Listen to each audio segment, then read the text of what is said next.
ధ్యాన దివ్య జీవితానికి కృతజ్ఞతలు. నా పేరు నిర్మల, మాది వరంగల్. నేను సెప్టెంబర్ 2012లో ధ్యానంలోకి వచ్చాను.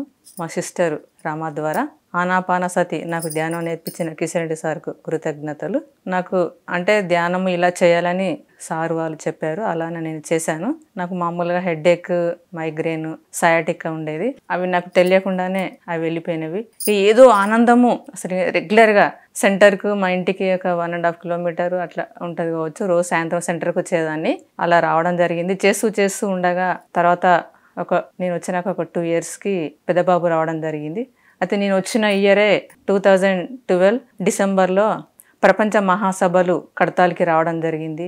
అక్కడ ఒక 2 డేస్ తర్వాత పత్రి సార్ దర్శనం కిషన్ రెడ్డి సార్ చేపించారు. కిషన్ రెడ్డి సార్కు మరొకసారి ధన్యవాదములు. గురుగారు దర్శనము, పాద దర్శనం నాకు కలిగింది ఒక 5 మినిట్స్ పత్రి సార్ది. అసలు ఇక చెప్పలేని ఆనందం. అసలు నా బాడీ లోపల నేను ఫుడ్ కూడా అవసరం లేదు అన్న, నేను అంత ఆనందంతో నేను అలా కొద్ది రోజులు ఉండిపోయాను. ఇంటికి వెళ్ళినాక కూడా ఇక రెగ్యులర్గా ధ్యానం చేయడము, ధ్యాన జగత్తు కూడా మేము వేయించుకోవడము, అది ఎప్పుడు వస్తుందా అని దానికోసం చూడడము. ఆ బుక్ రాగానే ఒక 2 అవర్స్లో అది కంప్లీట్ చేయడము. నేను వచ్చినాక ఒక 2 ఇయర్స్కు మా పెద్ద బాబు రావడం జరిగింది. మా పెద్ద బాబు పేరు ప్రశాంత్ రెడ్డి. ఎప్పుడు తను సేవ చేయాలనే తపన తనకు ఉంటుంది. ప్రతి ఇయర్ ధ్యానమ్మ చక్రానికి తను సరస్వతి ప్రాంగణం స్టేజ్ పైన ఉండేవారు. 11 డేస్ సేవ చేసేవారు ప్రశాంత్.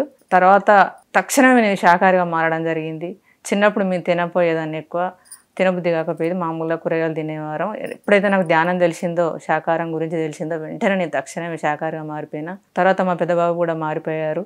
అలా ఇక మాకు ఆనందంగా, హ్యాపీగా రెగ్యులర్గా ధ్యానం చేసుకుంటున్నా. తర్వాత ఇక ఒక 4-5 ఇయర్స్, 6 ఇయర్స్ అట్లా మా వారు తన ఉన్న పరిస్థితుల వల్ల, అంటే తనకు మామూలుగా డ్రైవర్గా ఉండేది.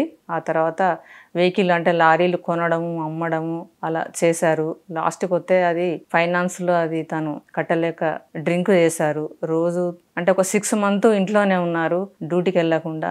అంటే రోజు ఇట్లా తాగి రావడము, మమ్మల్ని టార్చర్ పెట్టడము, 2 పిల్లల్ని, నన్ను. అసలు ఎందుకు ఇలా తన మీద మా కోపం రాకపోయేది. తెల్లారితే మారుతాడు అమ్మ, డాడీ అని అట్లా పిల్లలు చెప్పేవారు. నేను కూడా సహనంతో, ఓపికతో ఉన్నాను. పత్రి సారు మనకు చెప్పారు కదా, ఏది ఏమైనా సరే సూసైడ్ చేసుకోవద్దు అని పత్రి సారు. అదొక్కటి నాకు గుర్తుకొచ్చేది. అనుకునేదాన్ని, అసలు ఎందుకు ఈ జీవితము, అసలు ఎందుకు మమ్మల్ని ఇలా ఇబ్బంది పెడుతున్నాడు, ఏం తప్పు చేసినాం పిల్లలు, నేను అసలు నాకు వద్దు ఈ జీవితము అనుకునేదాన్ని. పడుకొని ఏడ్చేదాన్ని. కానీ పత్రి సారు అన్న మాటలు గుర్తుకొచ్చేది నాకు. ఆ జగద్గురుకు నేను శతకోటి వందనములు తెలుపుకుంటున్నా, పత్రి సార్కు, పత్రి మేడంకు. అదొక్కటి మమ్మల్ని ఆపింది. అంతకన్నా ముందు కూడా తను మంచిగా ఉన్నప్పుడు కూడా మమ్మల్ని కడతాలు పంపించే అతను మా వారు. అలా ఇక 6 months ఆయన డ్రింక్ చేశారు. 6 months తను ఇంట్లోనే ఉన్నారు, డ్యూటీకి వెళ్ళకుండా డ్రింక్ చేశారు. అట్లా మేము ఇక రోజుకు మా ఓపిక, సహనంతోనే మేము ఉన్నాము. లాస్ట్కి వస్తే తను సూసైడ్ చేసుకున్నారు. అప్పుడు మా పెద్దబాబు కాశ్మీర్ వాలీలో ఉన్నారు. ఇక వెంటనే తనకు సమాచారం అందగానే రావడం జరిగింది. అదంతా కార్యక్రమం అయిపోయాక మేము ఇంటికి వచ్చినాక మేము ధ్యానం చేయడం జరిగింది.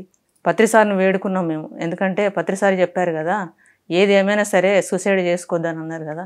మరి ఇలా ఎలా అయింది మా డాడీకి, నా భర్తకు అని చెప్పేసి పిల్లలు, నేను మనసులో అనుకొని మేము ధ్యానం చేసినాం.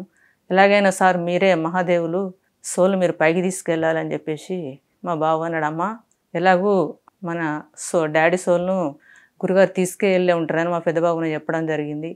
మా పెద్దబాబుకు చాలా ఇష్టము. అసలు ఎంత అంటే ఆయనకు చెప్పలేనంత సేవ చేయడము తనకు, నాకు కూడా ఉంటుంది, కాకపోతే ఇంకా తనకు ఉంటుంది అన్నమాట.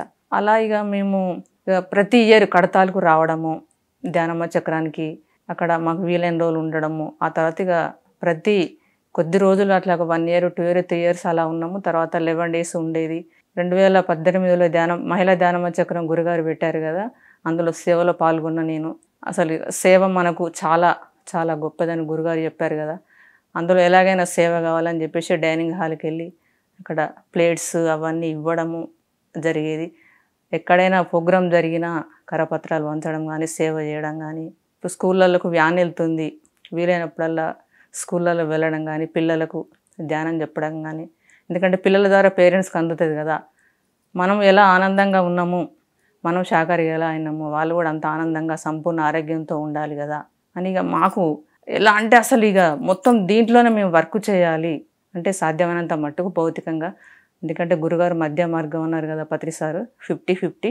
ఇక మా పోయిన ఇయర్ మా పెద్ద బాబు పత్రి సారు బాడీ బికేట్ చేసినాక తను ఎందుకో అసలు ఇక అదొకలాగా ఇదైపోయిండు. అమ్మ అసలు ఎందుకంటే తను ఉన్న దగ్గర కూడా జాబు చేయలేకపోయిండు. అంతలోకే పత్రి సార్ది జ్యోతి ర్యాలీ స్టార్ట్ అవ్వడము, అది ఇక కిషన్ రెడ్డి సార్కు మరొకసారి ధన్యవాదములు. మా బాబును ఆ రథయాత్రకి నువ్వు వెళ్ళు ప్రశాంత్ డ్రైవర్గా అని అన్నాడు. అలా మా బాబు వెళ్ళడం జరిగింది. 12,000 కిలోమీటర్లు మా బాబు తిరిగి వచ్చాడు. ఎంత ఆనందంగా హ్యాపీగా అంటే ఇక ఫుల్ ఎనర్జీతో తను చెప్పలేనంత ఆనందం. అమ్మ పత్రి సారే మన ఈ రథంలో ఉన్నాడు.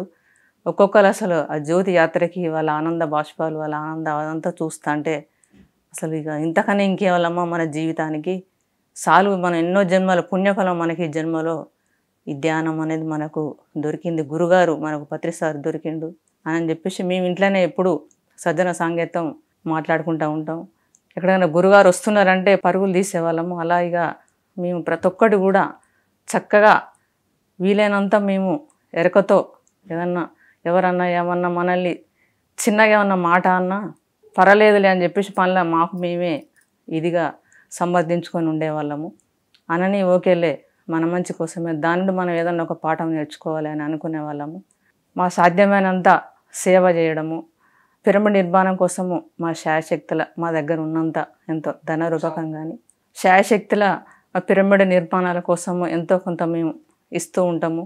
నా జీవితము ఇంకేం కావాలి ఈ జీవితానికి, ధ్యానము, శాకాహారము, సేవ, ఇంతకన్నా మించింది లేదు. పత్రి సార్కు మరొకసారి నేను కోటి వందనాలు తెలుపుకుంటున్నా.